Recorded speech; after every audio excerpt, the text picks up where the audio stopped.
Let's flip the room. Yes. Yeah, I see Colin in back. Let's maybe do three questions sure. per round, so we can be efficient and not repetitive. Great. I wonder if I could just ask you a question about trade agreements. Mr. Carney, Mr. Trump were both in your region not so long ago.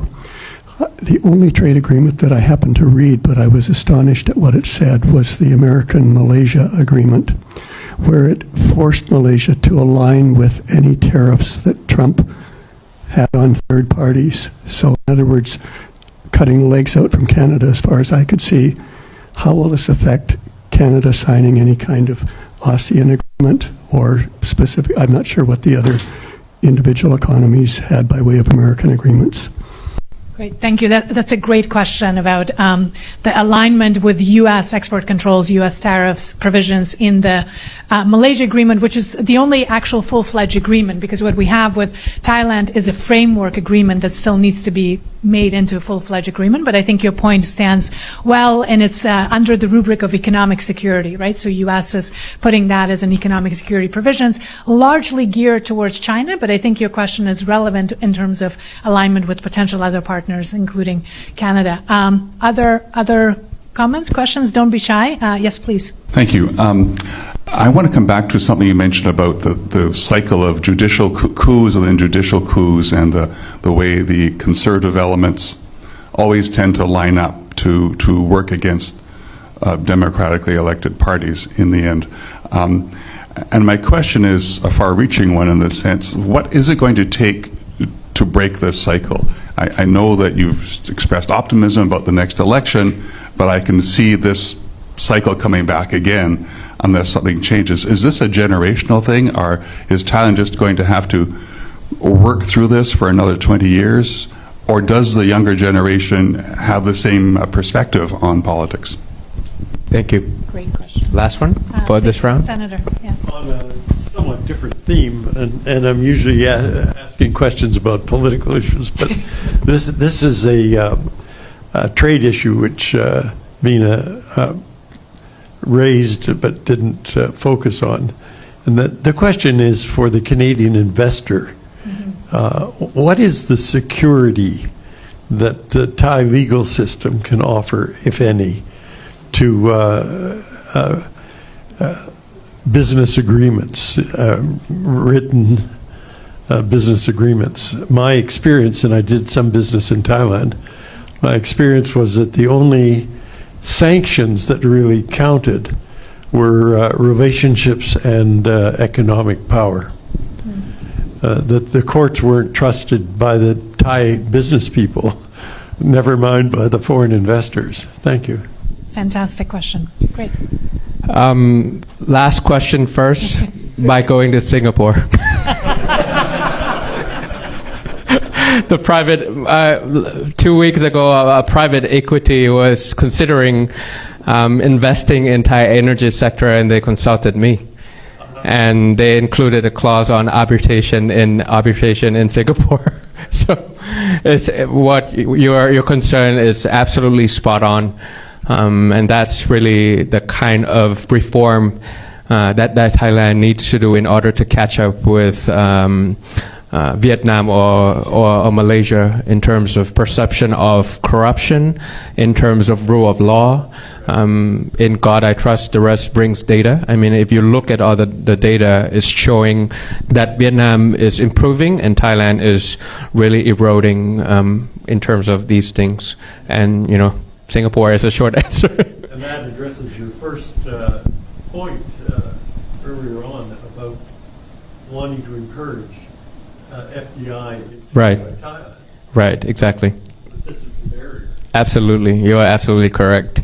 And that's one of the reasons why a lot of de-risking dividend goes to other countries. Human capital, you know, perception in terms of corruption, rule of law, reliability, that's what we need to do. Regulatory guillotine to make it less cumbersome is something that Thailand needs to work on. So that's exactly spot on. But while we're on this topic, and obviously your party was pushing for those necessary reforms for Thailand to be able to take full advantage, to what extent that's actually something that the current Prime Minister or whoever is likely to come to power.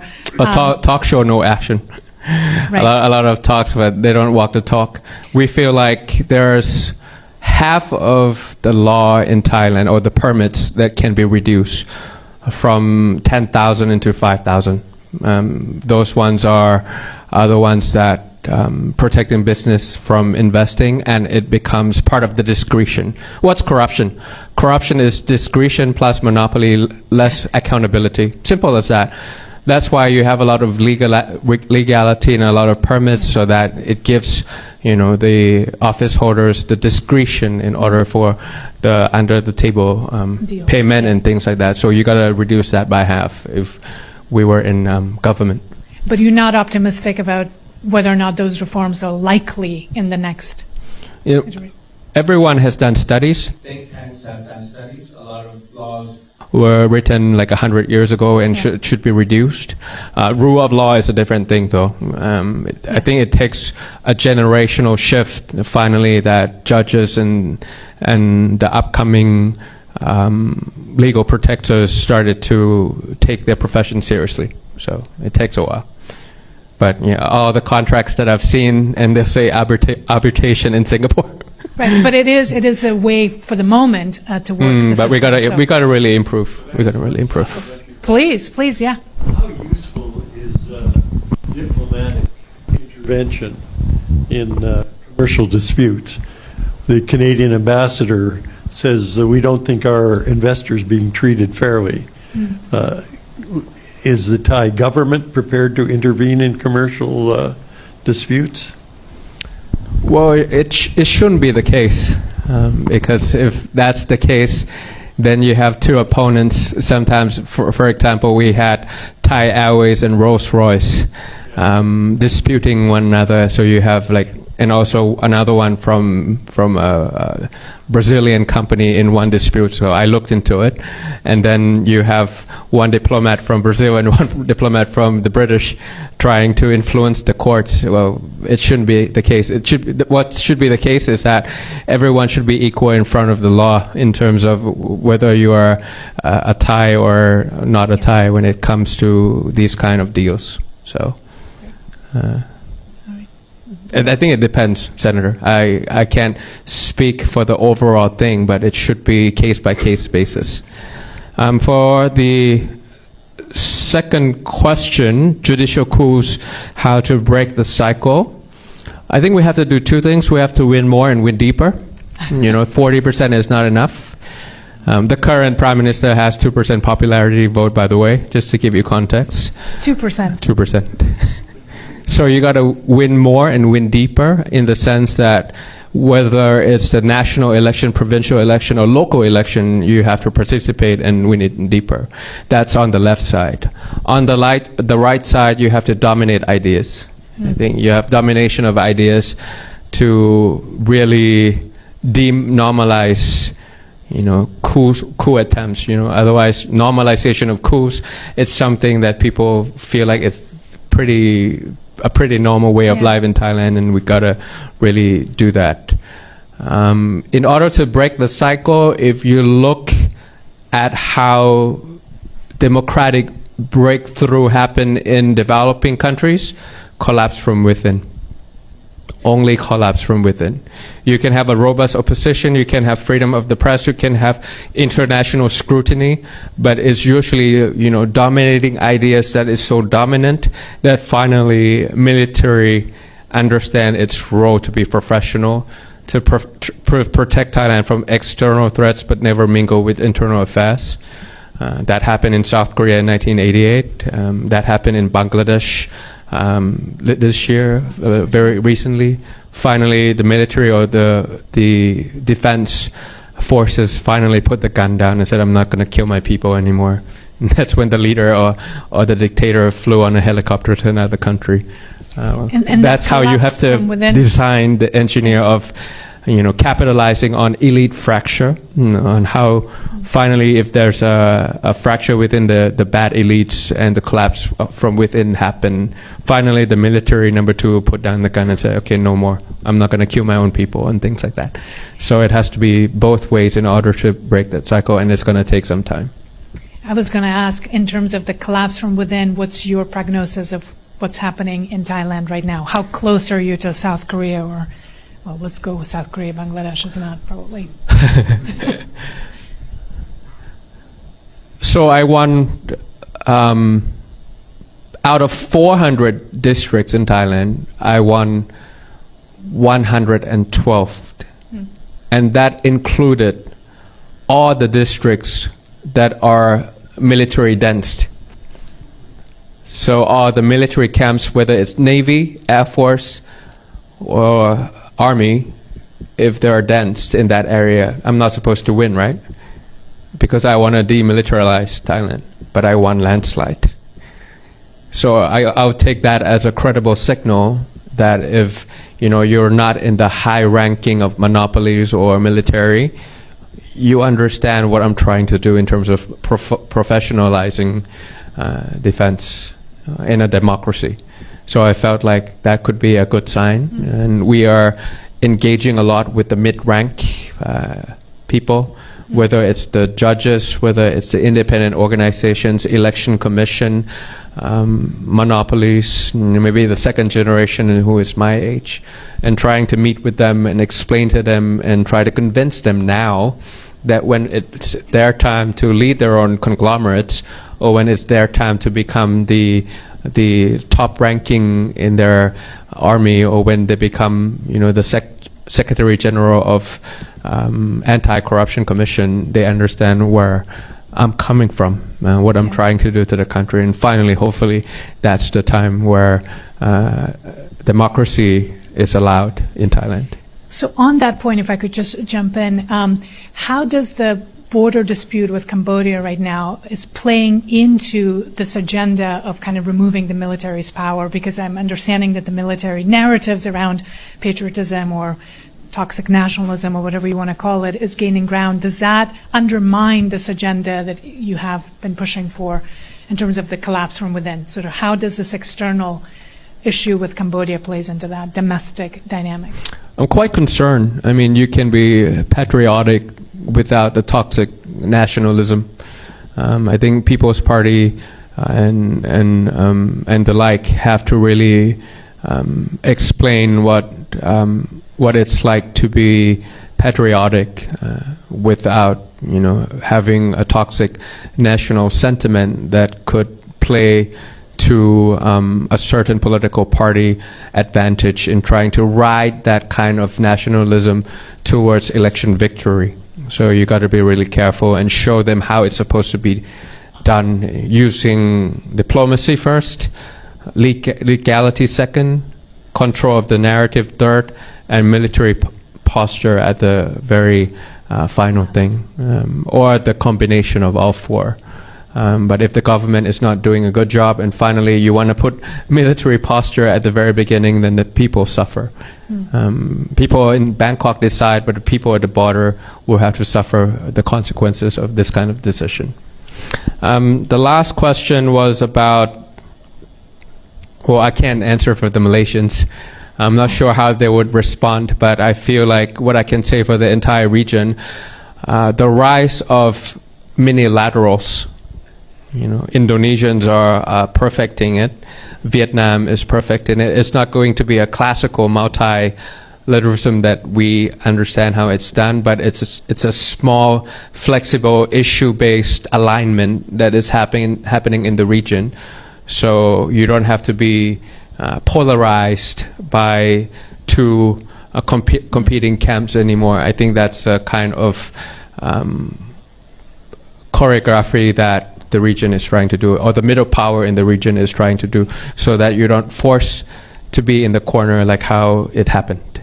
I feel like that's the way to go. I mean, I think in fairness to the question, it's very difficult to answer it, and there are debates now happening in Malaysia about that agreement and what that means and how it's actually going to be implemented.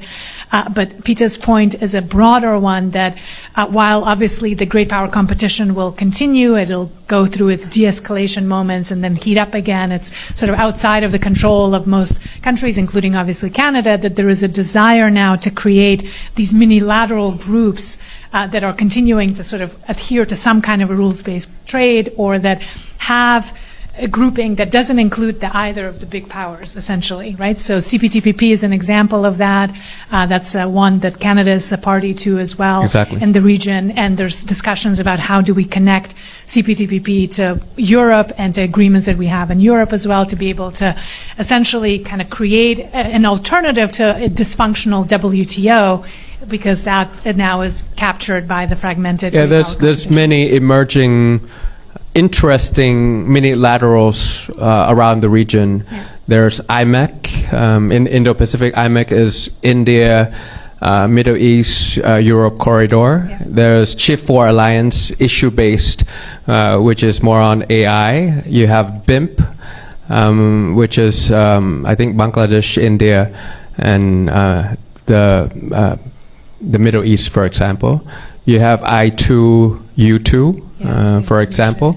So these are like upcoming mini-laterals where it's more flexible than the classical regional bloc that we're used to. Yeah, great. Fantastic. Other questions? Let's do one more round before we wrap up. Yeah, gentleman in the back there. My question's on energy. I'm curious about your perspective as to what role Canada should play on energy exports to the ASEAN region, maybe Thailand in particular, and if low carbon should play a role in that.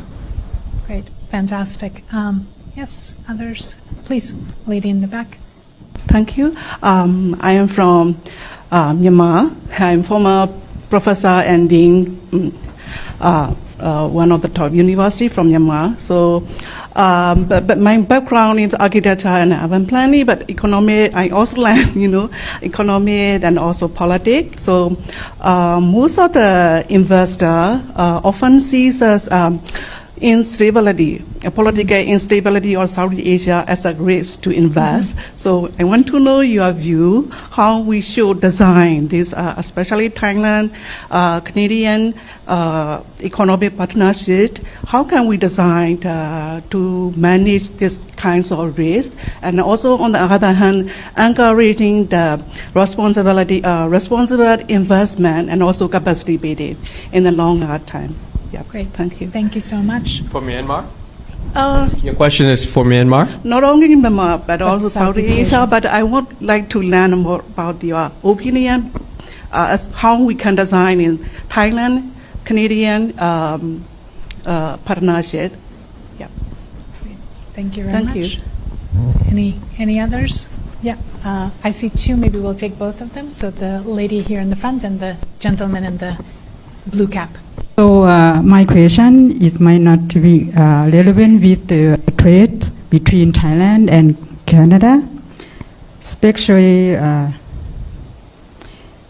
I vote for Khao Kai Party, yes, but I'm very upset that right now is People Party give my vote to another party right now. So I just want to ask that I don't know it's going to be appropriate or not.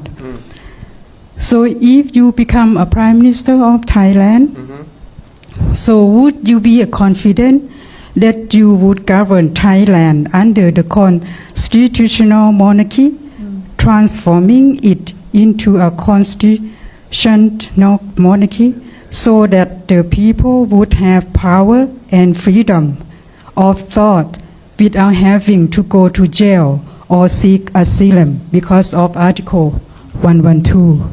Thank you. Thank you. Yes. Yes, constitutional monarchy is the way to go for Thailand, but we definitely have to find proportionality of law in terms of freedom of speech and the protection of the monarchy, or the protection of the head of state, to be clear. Without that, then it's hard to move on, and that's why we submitted the amendment of the article, and that's why we got banned. But we felt that it was the right thing for every institutions in Thailand if you find the proportionality in terms of freedom of speech and the protection of the king. We're not the first party to do it, but to have the penalty be as high as 15 years. That's almost as the same as killing someone unintentionally in Thailand. That's not going to benefit any institutions. Just because you have a high penalty doesn't make the crime go away.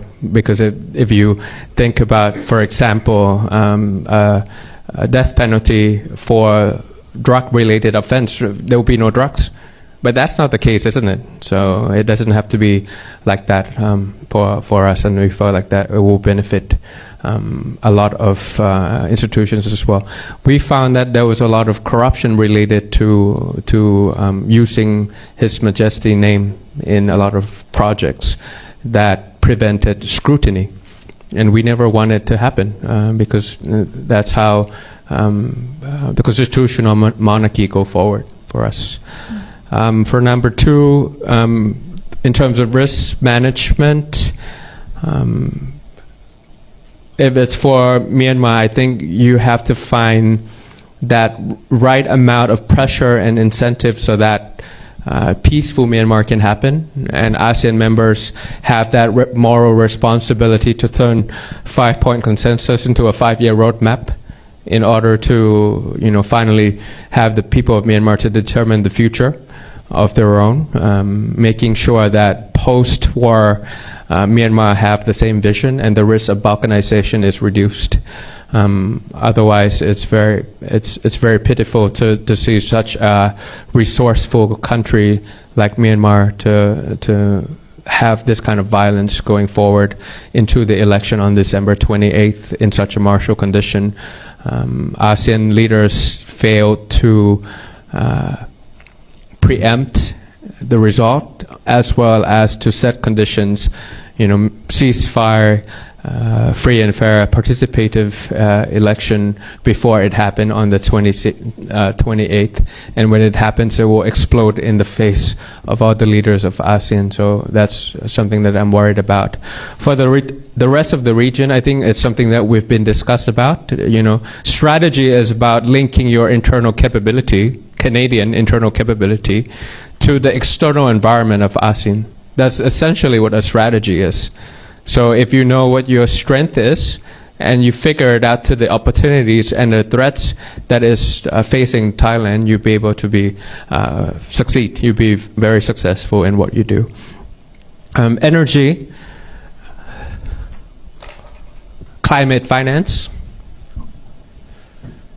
carbon pricing, carbon accounting, because the issue when it comes to renewables or moving away from fossil, the credibility and the accuracy in terms of how you calculate the externality or the benefit of turning into renewables is known as trustworthy or as accurate as those in Europeans or in Canadian market. So the incentives is not so crisp and concise and just. So I feel like that's where the Canadian energy sector can come in. I think there was one more question that I saw. Was there another hand? A final? Was somebody? Okay. Yeah. Go ahead. Yeah. I have a lot to say actually, but I'm glad I came to you then. Yeah, thank you very much. The point is, we heard a lot of questions to Kun Peter, but I just want to say something not to compliment, but to ensure. I'm one of the younger generation in Thailand, being here to just fulfill my dream. It's about to be more progressive and to be better. Because not a lot of Thai younger people have a lot of opportunity in terms of education. So I'm being here to pursue my career as IT related. Yeah, hopefully I become successful in that area. But yeah, one point is just like it's quite unfair to say that we vote to one party and they use our voice to choose something else. But because we just want to reflect our intention that we want our country to be progress. And other than that, I'm not sure that we can blame one that decided to choose either path after. I mean, the reason that happened in terms of we have this prime minister. Yeah, it's just like I believe that People Party just want to choose one option that should be the best. That may not be the case. We don't know, but we just want to have that insurance that at least me, among my friends that have progressive idea, already granted our vote to this party. Yeah, either way is good. But in the other, one thing that I want to point out is just like, yeah, we discussed a lot about the tradings and businesses and uncertain in political area. Yeah, some people say about it, is that about generation matter? That maybe we need to wait another 20 years to be more progress, but I don't know too. But I just want to show that I am a younger generation, not just me, but I think a lot of older generation as like this beautiful lady that brought to you. I think this is quite a brightest point of view to see that people are waking. And it's just because of the, I'm not sure, is it because of the social media, but it is more become hurt of anything that unclear, anything that like could be say under table money.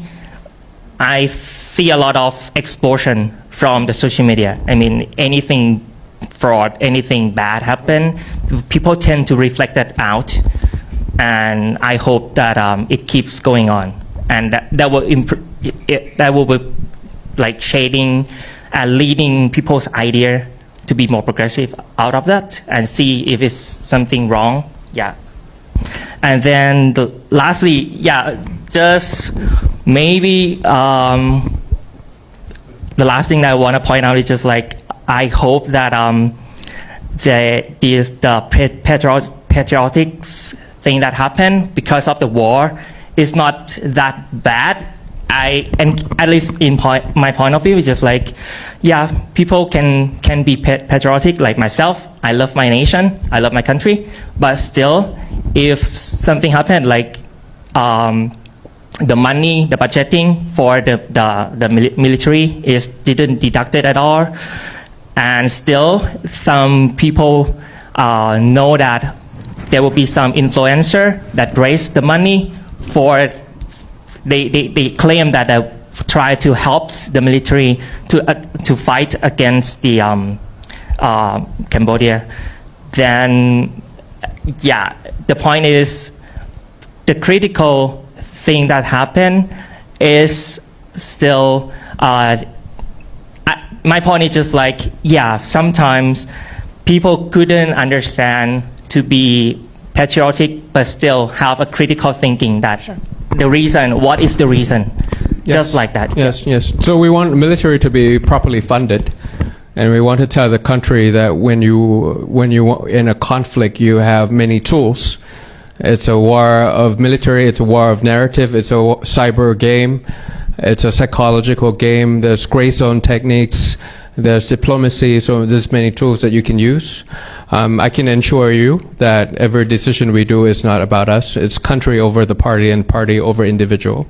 So even if the party loses popularity, but it benefits the country, that's what we discuss inside the room from what I've heard. Yeah, there's an evidential circumstances that if we don't go ahead with the choices that we made, the military junta will return.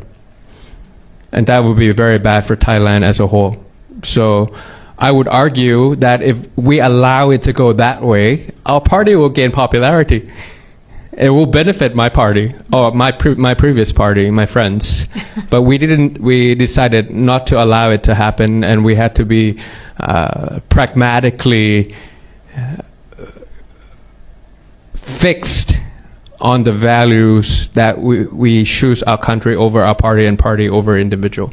So it was a decision that we have to accept criticism from our voters with wholehearted, and we wish we could do better, but it just we didn't have any options apart from doing that. Before we wrap up, I wanted to ask Paul if you wanted maybe to say a few words on from government's perspective, or if you had any questions or reflections. Not to put you on the spot, but there's a mic behind you. I know as a politician you're used to speaking on your feet. Impromptu. Yes. I just want to say this is such an amazing opportunity, and hearing about his journey and different aspects of Thailand is really encouraging as well, seeing that there's so much difficulty that existed and so much is being done to rebuild, overcome, and continue to see how we can grow together. For me, representing the provincial government and dealing with the trade and different international trade and tariff that we're dealing with, it's no secret that we're looking to Pacific Asia and especially also, as you mentioned, Indo-Pacific, because we know that there is so much good work going on right now. And we know that it's one of the fastest growing economy, and it's expected that by 2040 it's going to be the biggest economic region in the world, and we know that there's the biggest potential there. And as you can see here in the room, it's this personal connection that people to people and diaspora, so much diverse diaspora we have here, that makes our connection with different parts of the world that much stronger, and our trade relationship really strong. And it's really encouraging to see so much interest from everyone here, and I look forward to continuing the dialogue and working with Asia Pacific Foundation and different partners here to see what we can do. And for our the reason I'm attending with my people from my ministry is that we want to hear from experts like yourself and those that are here in the room of what's going on, what sort of research and what is emerging in different parts of the world, so that we are directly connected to that and can make policy and law that is based on science, facts, and peer-reviewed information, because there's so much noise these days, more than ever, and we don't want to rely on tweets to make the decision 100%. Or we have a knee-jerk reaction, but based on all the expertise that you guys have here. So I'm so glad to be here, and thanks for having us as well. Thank you very much. I wish you all the best for your career. Fantastic. Peter, maybe I'll come to you just for final thoughts and reflections, incorporating everything that we've heard, and also sort of as you look into this next chapter, as you said, post-hegemonic world, a post-US-led order, in this moment of instability and chaos, kind of what are some things that are giving you hope, that you're positive about, both in terms of the relations of Canada with the region, but I know you've spent a lot of time in New Zealand, you've spent a lot of time in the US, you understand sort of the outside world well, and if you kind of were to wrap up or to summarize some of your thinking on engagement with Southeast Asia, engagement with Thailand, what would that be? Younger generation is what keeps me going, and they're like my power bank. Now returning in higher education outside of the parliament, I get to engage with a younger generation from Southeast Asia, from Asia, a few from non-Americans, and I feel like they still very much engaged and hopeful. If this keeps going in a right trajectory, hopefully that will be a fruitful emergence for everyone included. However, if we ignore them and we take them for granted, then the conservatives or the autocrats will use them as an advantage. I mean, you got to be a representative, a responsive party for the younger generation, so that they feel like, democracy matters, and finally to have an effective governance rather than populism is the way to go. Great. Thank you very much. Well, I think that's a wonderful way to summarize our conversation.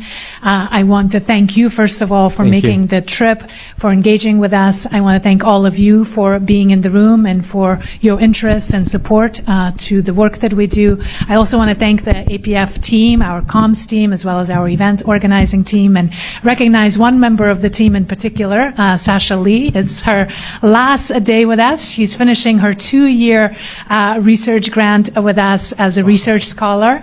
So what a wonderful way to wrap up 2 really great years with the Asia Pacific Foundation. Sasha, thank you so much. She's been, yes,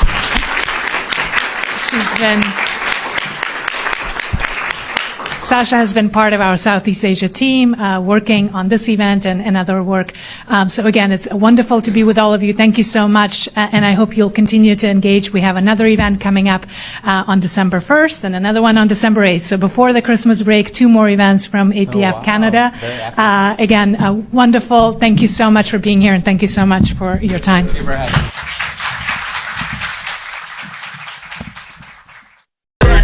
และมีจุดเด่นกว่านั้นคือไม่เคยคุยโตโอ้อวด